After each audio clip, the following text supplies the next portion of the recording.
Hola, hola, bienvenidos a todos a nuestro tercer Té con Megas, que son unos encuentros en los que tratamos temas que nos preocupan. Buenas tardes, Elena, Buenas tardes. ¿cómo estás? Bien, Bienvenida. bueno, hoy un poco desbordada con lo que está pasando en Tenerife, con el centro de mujeres y un poco, bueno, asustadas estamos por estas prácticas de acogida que al final vulneran derechos humanos, pero bueno, ya hablaremos de esto en la charla. Sí. Bueno, empiezo presentando. Yo me llamo Inés y soy la responsable de comunicación de Málaga Coge. Estos encuentros Té con Megas pues los llevamos haciendo en varias ocasiones y en ellos tratamos pues temas que nos preocupan. En este caso vamos a hablar sobre la frontera sur con Elena Maleno. Elena es activista, defensora de los derechos humanos. Acaba de presentar un libro que se llama Mujer de Fronteras, defender el derecho a la vida no es un delito. Y fundamentalmente vamos a hablar de este libro y podéis poner en el muro, conforme ella va hablando, pues vuestras preguntas que queráis hacerle o comentarios, ¿no? Ella también es fundadora del colectivo Caminando Fronteras y bueno, recomiendo muchísimo el libro. A mí me ha emocionado, es un libro necesario y muy emocionante. Narra su proceso judicial, pero lo jalona y lo intercala con las voces de personas migrantes que, como ella dice en el libro, pues ha llevado de la mano, ¿no? Y le han marcado huella, ¿no? Entonces yo voy a empezar lanzando pues unas cuantas preguntas y ya sabéis que podéis ir poniendo en el muro pues las vuestras conforme ya vaya hablando. En principio le quería preguntar por qué escribir este libro. Luego también qué es lo que ha querido contar en él, visibilizar, denunciar y qué ha significado para ella lo que es el proceso de la escritura. Así que nada, con esas cuantas preguntas empezamos. Bueno, como explicabas, el libro nace después de sufrir un proceso de criminalización por defender derechos en la frontera. Hay que recordar que procesos de criminalización por efectuar estas labores desgraciadamente están en aumento, dirigidos principalmente por los gobiernos europeos, ¿no? Y cuando se termina, ¿no? Cuando soy absuelta en primera instancia por la Audiencia Nacional y en segunda por el juez de primera instancia del Tribunal de Tánger, decido contarlo. Y decido contarlo porque era importante, durante el procedimiento no podía explicar lo que había en los dosieres que había hecho la Policía Española de Control de Fronteras, la UCRIF, respecto a mi caso. A veces quería gritar, quería contarlo, necesitaba que la gente supiera hasta dónde llegaba una policía en la persecución de personas que defienden derechos en el Estado español y que lo supiera sobre todo por reparación democrática, porque si tomaran las medidas, se investigaran a las personas que hacen ese tipo de prácticas que son antidemocráticas. Pero no se podía porque había secreto de sumario. Entonces, cuando termino, decido escribirlo, es una decisión también colectiva, como también ha sido el triunfo del proceso, ¿no? El que ahora esté aquí no es solo efecto de mi lucha, sino de una red maravillosa que se tejió de solidaridad alrededor de mi caso, de distintos territorios del Estado español, pero también internacional, con la implicación muy importante de Naciones Unidas, ¿no? Entonces decido contarlo y decido contarlo en primera persona, ¿no? Porque, bueno, decía, muchas veces no entendemos cómo esas políticas, ¿no? Cuando hay muertos, pensamos que los muertos se han muerto solos, ¿no? No vemos cuál es la responsabilidad, ¿no? Entonces yo dije, quiero contarlo en primera persona para que se vea cómo esas políticas impactan directamente en los cuerpos de quienes estamos en las fronteras. En este caso era mi procedimiento judicial, pero yo no quería olvidar para nada a todas las personas que habían estado acompañándome durante estos 18 años, a los que desgraciadamente perdieron la vida y ya no están, pero están en nuestra memoria y también era un homenaje a ellos y a ellas, y a las que siguen, ¿no? Luchando y nos acompaña, ¿no? Entonces, el libro comienza cuando recibo esa citación, cuando vengo de mi casa, ¿no? Con mi niña de la mano, venimos del colegio y me encuentro unos policías y me dan esa citación. Y a partir de ahí es un poco, algunos periodistas dicen que es un poco también novela negra, a partir de ahí voy desgranando quiénes están detrás de esa persecución, ¿no? Cuál es el entramado que está detrás de esa persecución. Y a la vez me voy recordando, ¿no? A los compañeros y compañeras, voy recordando Tarajal, los saltos a las vallas del año 2005, la muerte de Joseph en la primera Zodiac Toy que cruza el estrecho que nosotras tenemos documentadas, aquella primera, porque claro, yo había sido encausada por llamar a salvamento marítimo, simplemente por las llamadas a salvamento marítimo, ¿no?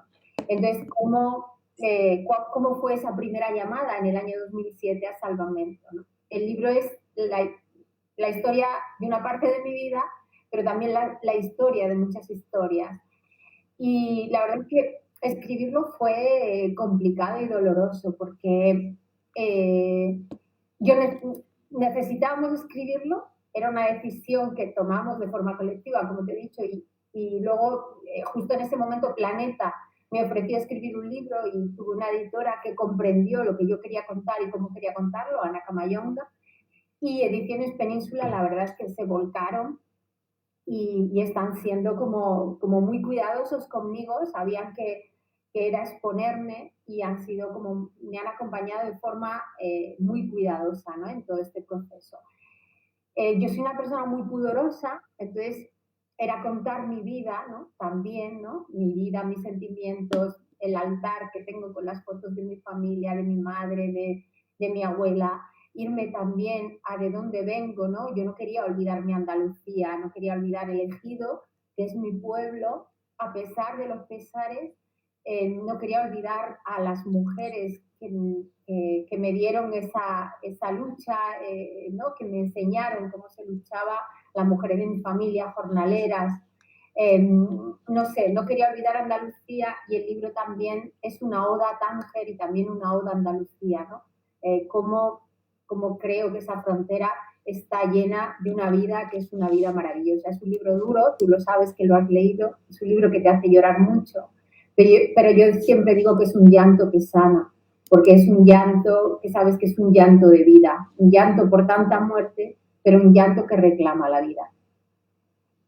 Hablas también, hablando de vida y de la lucha por la vida, hablas en tu libro en un momento determinado que me llamó mucho la atención y me impresionó mucho de tus visitas a los asentamientos de migrantes en los bosques alrededor de Ceuta, ¿no? y Melilla, y hablabas de eso, cómo todo rezumaba allí vida y dignidad, ¿no? Y eso es una de las partes que pues más me ha impresionado de las cosas que contabas. ¿Qué enseñanzas te ha dejado ese paso por esos lugares, ¿no? Por esos asentamientos de estas personas migrantes que estaban esperando ahí pues para cruzar, ¿no? Aquí a España? Claro, yo en estos años he aprendido muchísimas cosas. Cuando empecé a escribir el libro, mi amiga que me acompañó también un poco en la escritura, mi amiga Blanca me decía, piensa que no eres la misma Elena que llegó a aquellos asentamientos, retrotrae, ve hacia atrás. Y es verdad, yo recuperé todas las libretas y todas las anotaciones, yo siempre voy con libretita, con anotaciones, hago dibujos, grabo, ¿no? Entrevistas. Entonces las recuperé todas, tenía un montón de cosas escritas y empecé a recuperar también fotos, documentos, un trabajo que hicimos en el monte, recuperando aquel trabajo de defensa de derechos colectivos, y empecé a recordar, ¿no? Y también tengo una memoria bastante privilegiada y me metí ahí. Y claro, lo que a mí me había enseñado la ciudad de los bosques fue una cosa inmensa. Porque claro, cuando hablas de migración, ¿no? Hablamos o de víctimas o de criminales, ¿no? Son los mensajes que mandan los medios o hablamos de cifras o hablamos de cosas como que nos alejan de la vida, de la humanidad, ¿no? Y cuando llegué a aquella ciudad de los bosques, estaban los guetos, donde la gente dormía, ¿no? Se construía sus casas y se construía una especie de gobierno, ¿no? Se organizaban por nacionalidades y luego tenían un consejo donde tenían normas escritas, donde además había hasta un campo de fútbol, donde se jugaban partidos, ¿no? Y el campo de fútbol lo arreglaban los niños, que había entonces muchos niños de Guinea-Bissau que habían hecho el camino y que eran muy chiquititos.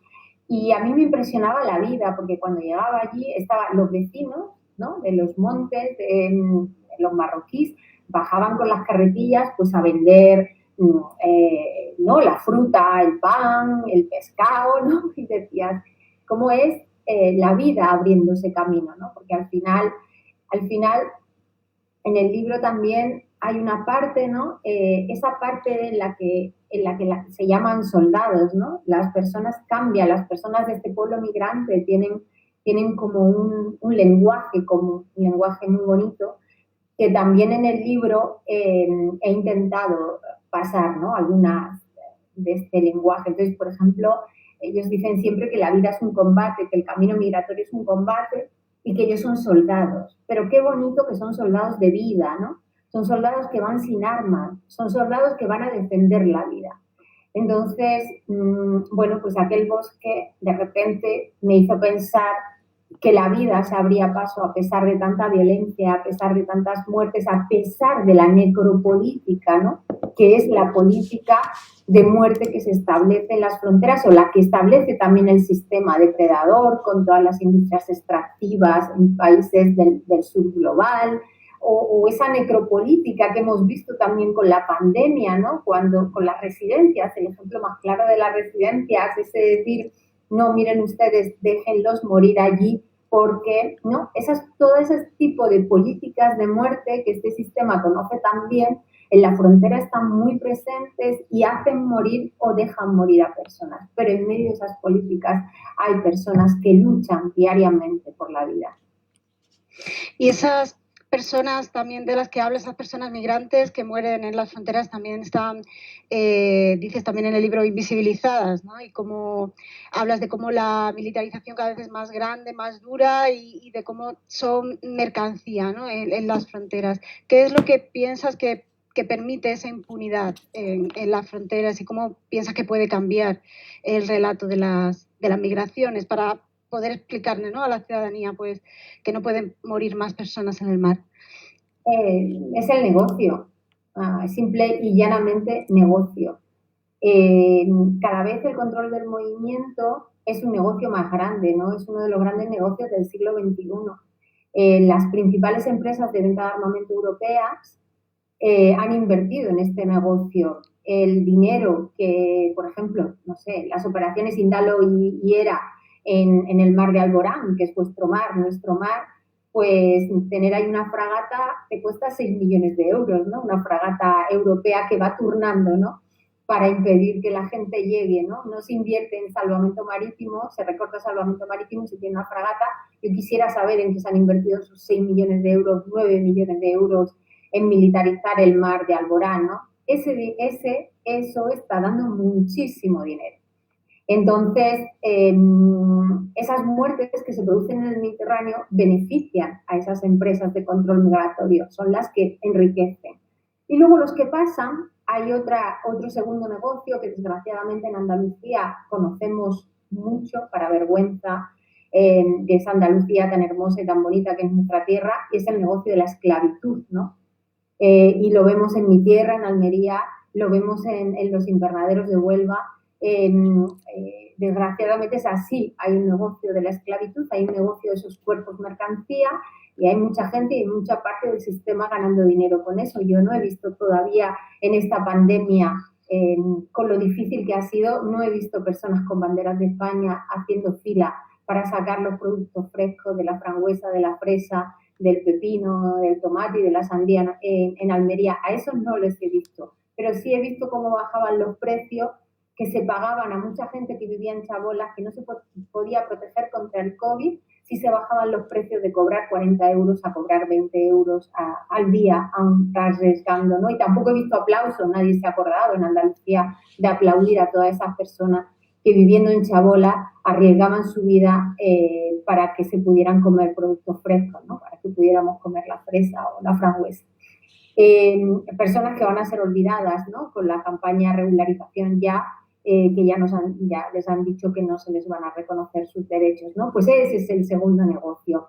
Entonces, y en medio de estos dos grandes negocios, como sustento ideológico está el racismo institucional, ese racismo que permite lo que ha pasado esta mañana en Tenerife, donde hay 4 personas que han sido expulsadas de un centro de Cruz Roja, entre ellas una mujer embarazada.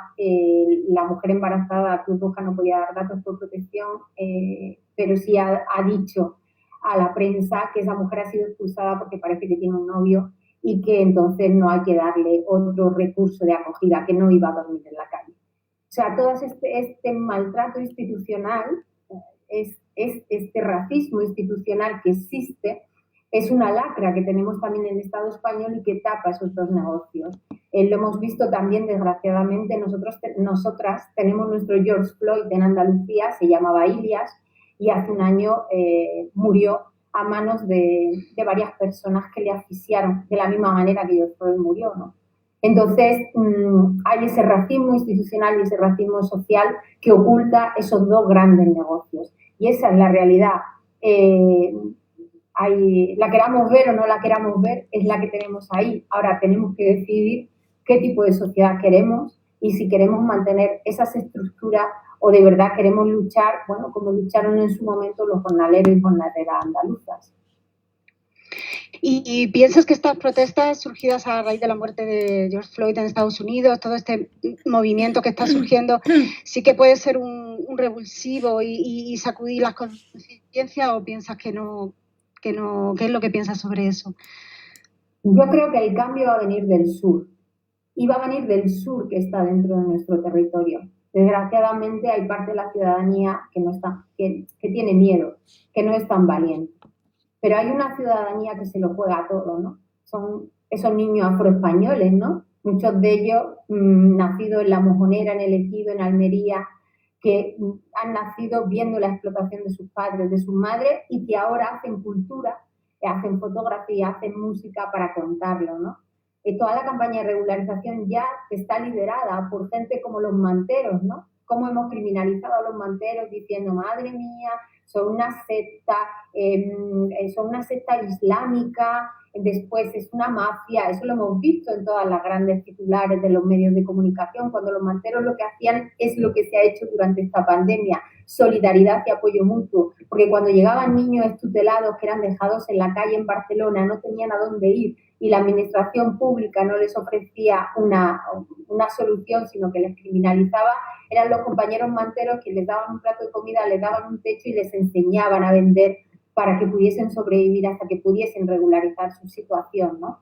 Entonces, de ahí están viniendo las soluciones, de ese tipo de manifestaciones, de las personas migrantes, de las personas racializadas, de las personas afroespañolas, musulmanas españolas, que saben mucho de solidaridad y de apoyo mutuo porque enfrentan cada día esa necropolítica y que saben cuáles son las estrategias de lucha.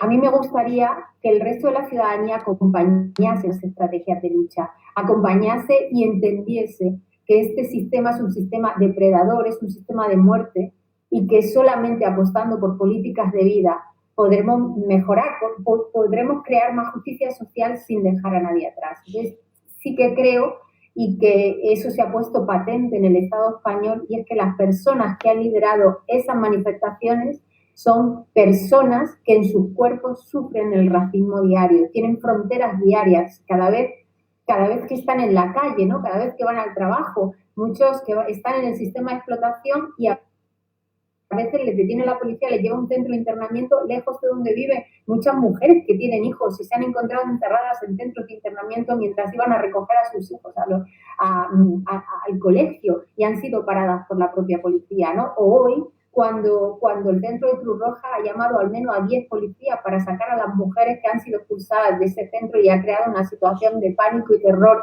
con las mujeres y con los niños. Entonces, al final, tenemos que ver quién está liderando esos movimientos, tenemos que apoyar el liderazgo de esos movimientos y encontrar nuevas epistemologías, nuevos saberes para construir, porque hemos visto que el sistema que estamos construyendo no es un sistema que valga para proteger la vida. También a lo largo en el libro también hablas de la necesidad de darle voz a estas personas, a las personas migrantes, que sean ellas las que hablen y también, o las asociaciones que las representen, ¿verdad? Y no que hablemos por ellos, ¿no? En un caso yo creo que hablas de que te llamaron de algún medio de comunicación diciendo, mira, te invitamos a ti como experta y a una persona migrante también, ¿no? Y decías, creo, en el libro, creo recordar, que los expertos son ellos, que ellos tienen que hablar, ¿no? De su proyecto migratorio y de lo que ellos están viviendo, ¿no? Sí, perdona, que es que me había dejado uno de los teléfonos encendido. Sí, efectivamente,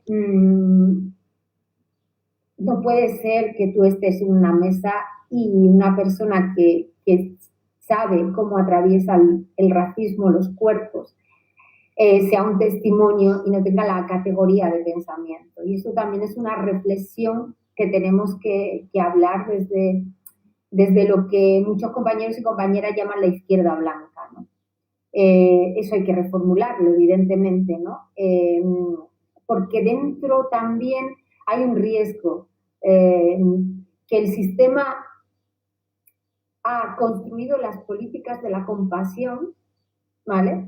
Las políticas de la compasión como forma de lavar la cara, ¿no? Y esas políticas de la compasión son las que permiten un sistema humanitario paralelo al sistema social para una serie de personas, las que permiten victimizar determinados colectivos, por ejemplo, las mujeres, las que permiten usar el sufrimiento de las redes de trata, de las mujeres en redes de trata para blanquear la imagen de la Policía de Control de Fronteras como es la UCRIF. Hay toda una serie de políticas de la compasión que se ejercen sobre todo también a través de las subvenciones que se les dan a las organizaciones sociales y que también tienen que ser revisadas. Todos esos protocolos humanitarios de asistencia de acogida tienen que ser revisados y tienen que ser revisados por las propias personas que los sufren, ¿no? Porque hay mujeres que a veces te dicen, mira, yo llegué a Melilla o llegué a Ceuta y me hicieron una entrevista la primera vez preguntándome cuántas veces había sido violada. Pero esa señora blanca, ¿por qué me pregunta eso? No la conozco de nada. O sea, estoy intentando protegerme, o sea, esa revictimización, ese vamos a ayudarte, el paternalismo también es racismo, ¿no? Y la compasión también puede ser racista. Con lo cual, lo que tenemos es que deconstruir ¿no? ese privilegio, porque al final es un privilegio el que tú te sientes en una mesa como experta y otra persona por su trayectoria de vida o por haber ejercido el movimiento no sea un experto, eso ya pues te marca, ¿no? Te está marcando lo que está haciendo la sociedad y por lo tanto en el libro también se habla de esos espacios, se habla de ese conocimiento compartido, pero y eso lo vemos claramente en Andalucía. ¿Dónde están los saberes del pueblo gitano? ¿Dónde están esos saberes en la academia, por ejemplo? ¿Dónde está todo ese conocimiento del pueblo gitano? El pueblo gitano lleva sufriendo racismo siglos y siglos y es tan español como los que llevan las banderas y van en grandes coches descapotables, o tan español como los que se llaman de izquierdas y persiguen a los manteros en la calle, ¿no? Con políticas también, se supone, de ayuntamientos de izquierda, ¿no? Entonces, bueno, pues hay que revisar muchas cosas porque si hemos fracasado en el reconocimiento del pueblo gitano, imagínate cómo no vamos a fracasar en el resto de políticas que estamos haciendo con otros grupos de ciudadanos no reconocidos que están en el territorio del Estado español. Te quería preguntar ¿cómo crees que ha influido la pandemia en el movimiento de las personas, ¿no? En las migraciones en la frontera sur? ¿Cómo crees que, porque nos vamos a mover a partir de ahora, que van a ser las migraciones, ¿no? Después de esta crisis? Bueno, pues la ruta que ha estado más activa ha sido la ruta canaria, ¿vale? Porque esa ruta ya llevaba activo unos meses, es la ruta más peligrosa que se ha puesto en marcha después del cierre de la ruta que va hacia Andalucía, ¿no? De la militarización de esa ruta, pues lo que ha conseguido es abrir una ruta más mortífera y más complicada que la ruta canaria. Han seguido saliendo pateras de allí. Por otro lado, la ruta argelina, los argelinos han seguido saliendo, no sé por qué, no se habla tanto en los medios cuando son los argelinos que llegan, pero Almería, Murcia, han estado recibiendo un montón de personas procedentes de Argelia. Algunos fines de semana durante la pandemia llegaban 400 personas procedentes de este país, que cuando salían tan en masa es porque huyen de algo, pero nadie le interesa saber, ¿no? No hay como ese interés mediático en saber que están llegando y por qué están saliendo de esa manera. Yo recuerdo que este verano, en una de las pateras de argelinos, iba una familia entera de argelinos y llevaban un gato. Habían huido con el gato en el transportín. Entonces, cuando tú huyes con toda tu familia, tus hijos y tu gato, es porque estás dejando atrás algo muy, muy terrible, ¿no? Entonces, bueno, pues esas son las dos rutas que han estado activas y, por otro lado, la vulnerabilidad de las personas migrantes se ha visto muy afectada. Imaginaros en Argelia o en Marruecos, cuando tú tienes un confinamiento y ni siquiera puedes tener una orden para salir a la calle porque como no existes para el sistema, no te pueden expedir esa orden para que salgas a la calle, pero como vives en el día a día no puedes salir a alimentarte. Entonces las mamás llamaban diciendo, estoy aquí con los niños, estoy encerrada y no puedo darles de comer, ¿no? Y tengo que arriesgarme a salir sí o sí, ¿no? O otros colectivos, ¿no? En el Estado español también, no sé, la población migrante también se ha autoorganizado, los exmenas en Madrid estaban dando comida, cogiendo dinero y dando comida, o los compañeros del Tom Manta se han puesto a coser mascarillas y a coser batas para llegar a los hospitales donde no llegaba la ayuda pública, o sea, el material público en Barcelona. Por lo tanto, esto nos ha dicho algo muy claro, y es que no era verdad que no todo el mundo se quedaba atrás. Claro que hay gente que se ha quedado atrás, claro que hay gente que no ha podido quedarse en casa encerrada, llorando por que los críos no tenían clase y haciendo yoga o clases de deporte, ¿no? O sea, claro que hay otro tipo de población que ha tenido un impacto durísimo con esta situación del COVID, y las personas han seguido embarcándose en pateras y han seguido poniendo en riesgo, porque no hay un efecto llamada, hay un efecto salida. Hay un efecto salida que a veces te empuja, ¿no? Ese efecto salida, ese efecto expulsión de los territorios te empuja a ir hacia adelante. Hablas también en tu libro de tu llegada a Tánger, llegas en 2002. En el 2007, cuando cuentas que recibes la primera llamada de una patera, ¿cómo recuerdas ese día? Ay, bueno, esa llamada angustiosa. Esa noche fue muy angustiosa porque claro, era una persona que yo había conocido por una mediación que habíamos hecho, y de repente tenía mi teléfono y me llamó, pero claro, entonces yo no sabía nada ni de salvamento marítimo ni absolutamente nada, solamente que decían Almería, Almería, y claro,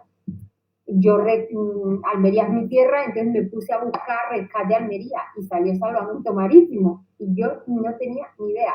Llamé a la torre de salvamento marítimo y recuerdo que un controlador me pasó al que entonces era jefe en salvamento marítimo, Miguel Cea, salvamento marítimo de Almería, ¿no? Y nada, recuerdo que, claro, yo me alivié porque, claro, su voz sonaba, él es de Berja, ¿no? Vive en Berja, que es el pueblo de mi madre, y claro, yo dije, uy, ¿sabes? Como que me sonaba porque no entendía, Miguel me decía, pero ¿dónde están? Pero que te den datos, pero no sé qué. Y entonces a partir de ahí, pues, yo empecé a conocer lo que era, y empezó una historia muy bonita también con alguna gente de salvamento marítimo de Almería, ¿no? O sea, para mí Miguel ha sido otra de las víctimas de esta política de control de fronteras. Él fue cesado como jefe de salvamento marítimo de Almería cuando entró el mando único, bueno, sin motivo, sino por falta de confianza. Igual le pasó a otro de los capitanes que operaban en esa zona con muchísima experiencia, Miguel Parcha, ¿no? ellos han sido también, en ese contexto de militarización y de que todo se ha controlado, el derecho a la vida de los migrantes se ha controlado por militares y no por un servicio de rescate público, ha pasado por encima a muchas personas. La criminalización no es solo que te abran un procedimiento judicial, muchas personas de salvamento marítimo saben lo que es estar señalados y estar criminalizados. Pues aquella noche yo empecé a conocer a esas personas, ¿no? También. Entonces, por un lado, yo colgué el teléfono diciendo que no me llamen más, porque yo no había podido dormir en toda la noche, estaba angustiadísima, no entendía nada. Y por otro lado, comencé a conocer lo que era un servicio público que a mí me pareció maravilloso, un servicio público que defiende la vida, sea quien esté en peligro, ¿sabes? Era como, pues, ¿sabes? Como nadie, ahora sí es verdad que nadie se queda atrás. Desgraciadamente, con los años, las políticas de muerte les han ido atravesando, pero de verdad que Miguel Parcha, Miguel Cea, Natalia, bueno, un montón de... Ahora conozco los nombres, Álvaro, Silvia, antes ni conocía los nombres, no conocía todas las voces. Son personas que bueno, han salvado muchísimas vidas. No solo es que hayan salvado muchísimas vidas, sino que tenían que ser, para nosotros en Andalucía, tenía que ser un honor tener un cuerpo de ese tipo, ¿no? Tenía que ser un honor tener a ese tipo de personas, ¿no? A veces no sabemos valorar los héroes y las heroínas que nos encontramos a cada paso. Y bueno, y entonces conocer a Miguel, pues la verdad que aquella noche fue una de las mejores cosas. Luego comencé a aprender con ellos, que si, no sé, el 35-50, que es donde se encuentra el límite de las aguas, pero también entendí que los servicios de rescate tienen que colaborar entre ellos. Tú cuando llamas a España, España habla con Marruecos y viceversa, porque no sabes dónde se encuentran las embarcaciones, que hay una convención internacional que protege ese derecho. Empecé a entender muchísimas cosas. Eso también lo cuento en el libro, ¿no? Todo ese proceso. Y la verdad es que es una pena lo que está sucediendo con Salvamento Marítimo en estos momentos, pero siempre con la esperanza de que los andaluces, las andaluzas, ¿no? Reconozcan la labor de este servicio público y se les pueda apoyar a los que están luchando para que no tengan más recursos. Bien, ¿y cuántas llamadas, ¿no? Desde ese año 2007? Supongo que no las habrás contado, pero muchas, ¿no? Muchísimas, sí. Muchísimas. Imposible contarlas, era como...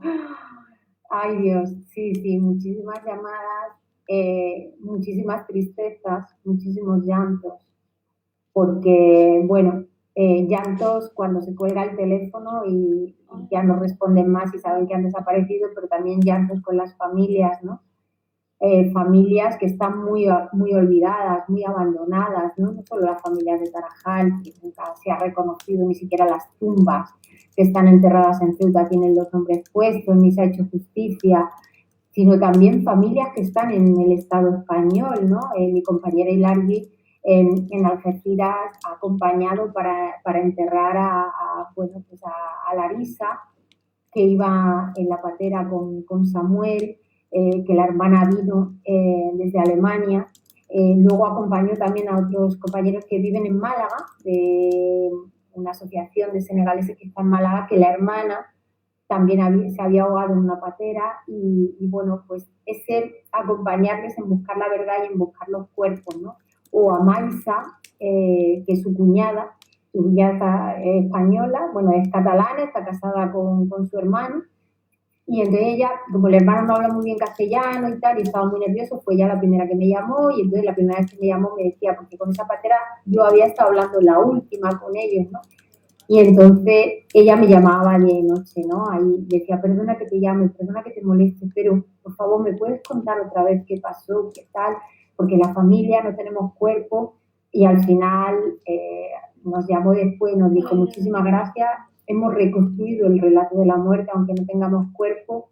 Mi marido ha podido ir a Senegal y ha podido hacer una ceremonia y ha podido con la familia afrontar que efectivamente está muerto, ¿no? Entonces, esos son muchos llantos, ¿no? También muchas alegrías, mucho bosa, mucho romper esa frontera que es de muerte, porque bosa es un grito también de la vida, ¿no? Y del derecho a la vida.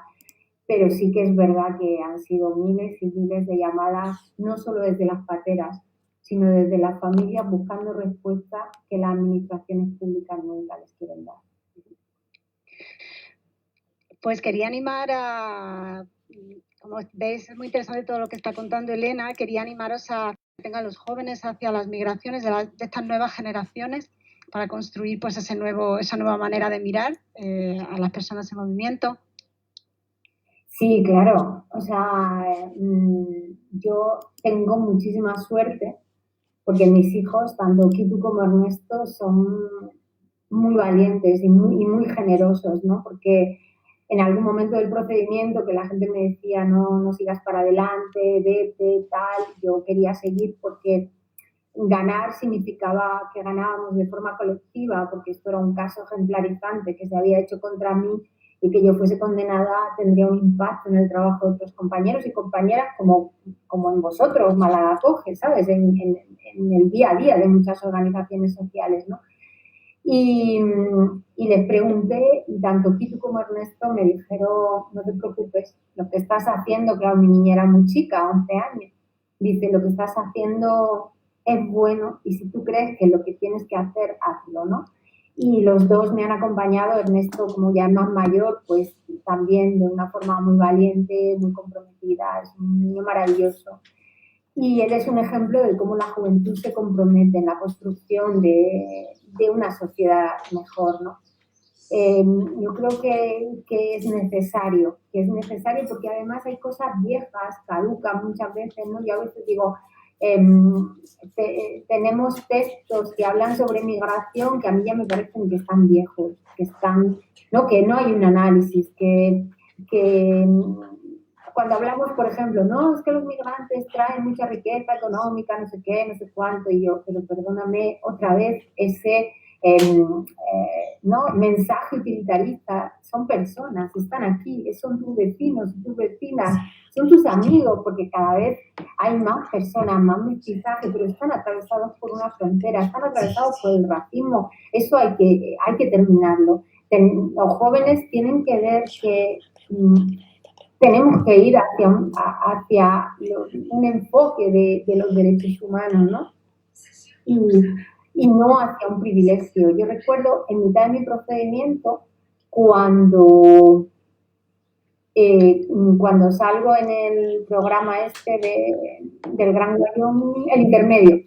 Entonces, hubo muchas llamadas y una de las llamadas era de una mujer andaluza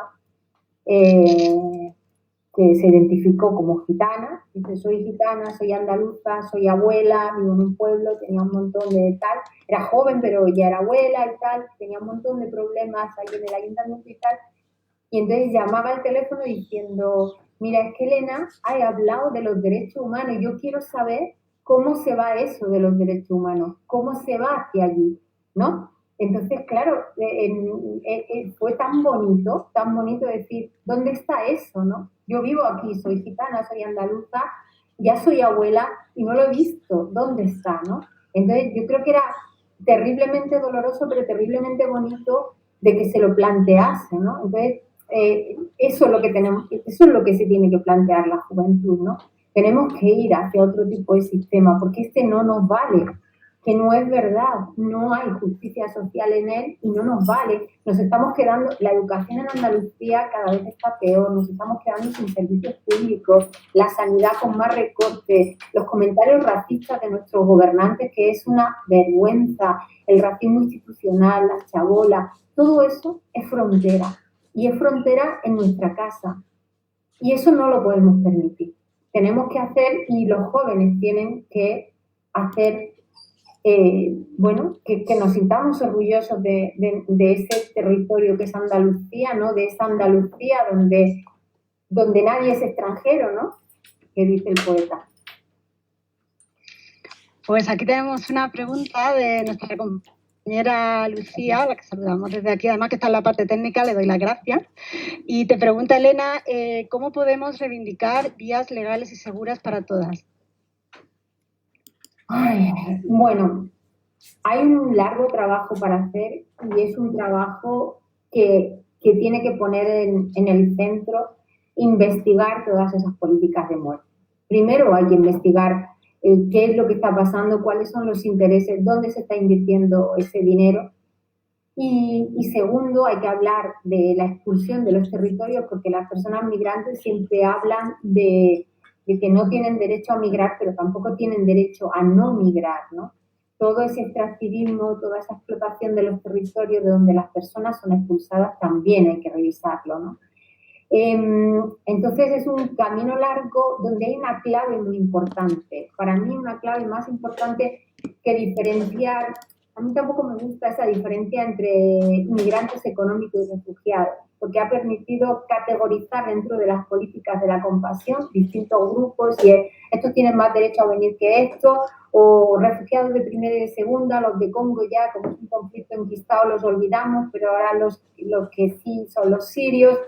Entonces, hay que abrir caminos y los nuevos caminos pasan por hablar de racismo institucional y pasan por desmantelar toda este negocio de la esclavitud y el negocio del control y pasa por hablar de libertad de circulación, yo creo. Es un camino lento, despacito, pero yo creo que va a ser un camino seguro en donde siempre digo, eso no lo podemos elaborar desde el norte global, sino que lo tienen que elaborar los compañeros y compañeras desde el subglobal y desde una nueva epistemología en la que tenemos que acompañar.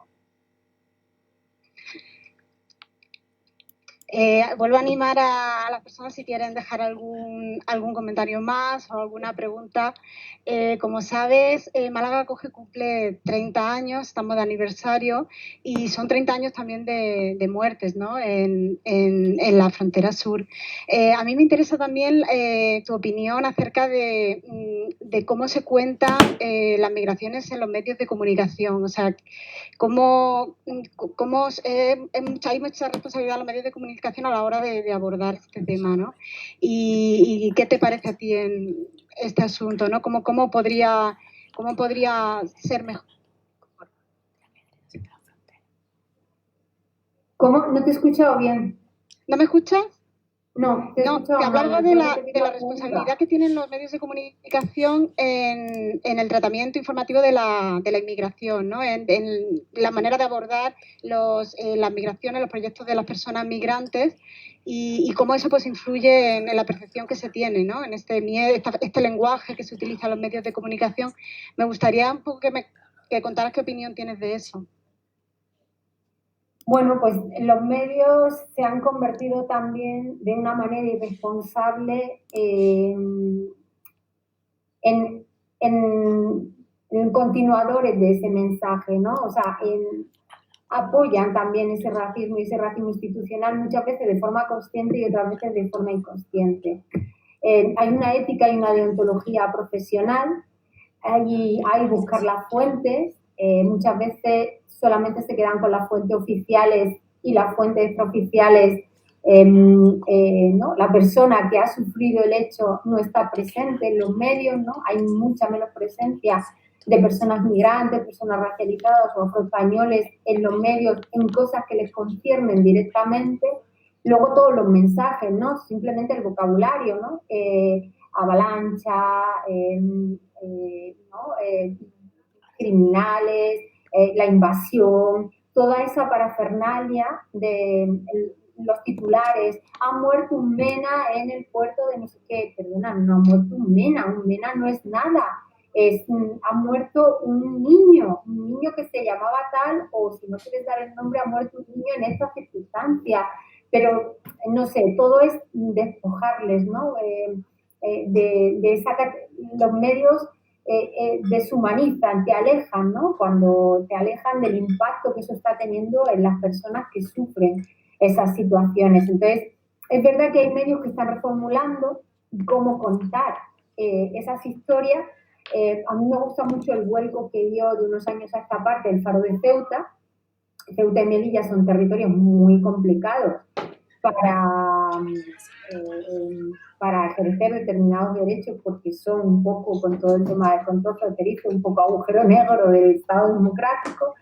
Pero el Faro se decidió a contar las historias, se decidió a verificar las versiones oficiales, a buscar a los protagonistas y la verdad es que ha dado un giro bastante importante, ¿no? Y es un ejemplo que podemos decir de buenas prácticas al respecto. Entonces, hay otras compañeras, yo sé que Lucía, Sergio, vosotras con la campaña Antirrumores, estáis muy preocupados de cómo se cuentan las historias, porque es verdad que la creación de un relato es el que va a servir de base para la construcción de ese rechazo y ese racismo, y hay que estar alertas. Entonces, la comunicación es básica y es muy importante. Pues sí, pues yo creo que ya son menos cuarto, menos 10, vamos a ir cerrando. Me gustaría, antes de terminar, aludir a una parte también que me ha gustado de tu libro, en la que hablas de lo que significa la palabra bossa, ¿no? Victoria, alegría, y dices pues que es un grito, ¿no? De los que creemos en un mundo sin muros, ¿no? En un mundo hecho de personas. Y esa frase me gustó mucho y vale, que con eso quería un poco cerrar el encuentro de hoy y sobre todo darte las gracias por tu tiempo y por estar con nosotros en este Teco Megas. Nada, un placer, muchas gracias a vosotras y bueno, que estamos, como dicen los compañeros y compañeras, un ensemble, estamos juntas y nada, hasta la próxima, compañeras. Muchas gracias, Elena.